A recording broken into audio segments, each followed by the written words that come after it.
পাটের হারানো ঐতিহ্য ফেরাতে রপ্তানির পাশাপাশি পাটের অভ্যন্তরীণ বাজার তৈরির দিকেই মনোযোগ সরকারের। এরই প্রেক্ষিতে গেল ৩০ নভেম্বর ধান, চাল, গম, ভুট্টা, সার ও চিনি এই ৬টি পণ্যে পাটের মোড়ক ব্যবহার বাধ্যতামূলক করা হয়। তদারকিতে চালানো হয় অভিযান। বস্ত্র ও পাট মন্ত্রণালয়ের হিসেবে গেল ৯ মাসের অভিযানে ১,৬৪,০০,০০০ টাকা জরিমানা আদায় হয়েছে। দেশীয় বাজারে বাড়ছে পাটের চাহিদা। পরিবেশ রক্ষায় আরও ১৩টি পণ্যকে এই আইনের আওতায় আনার বিষয়ে আলোচনা চলছিল গেল কয়েক মাস ধরেই। এর মধ্যে ৯টি পণ্যের বিষয়ে বৃহস্পতিবার সিদ্ধান্ত হয়েছে বলে জানিয়েছেন বস্ত্র ও পাট সচিব।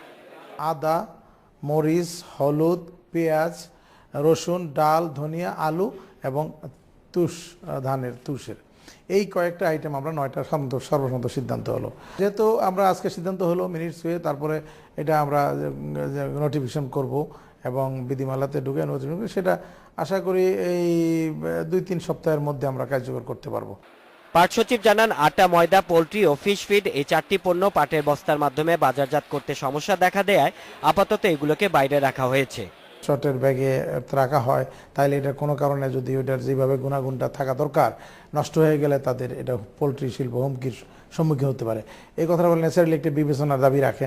তো সেইটা আমরা একটা বিশেষজ্ঞ কমিটির কাছে পাঠাইলাম, যা পরীক্ষা করে তারা পরবর্তী সবাই একটা মতামত দিবে, তারপরে সিদ্ধান্ত নেব।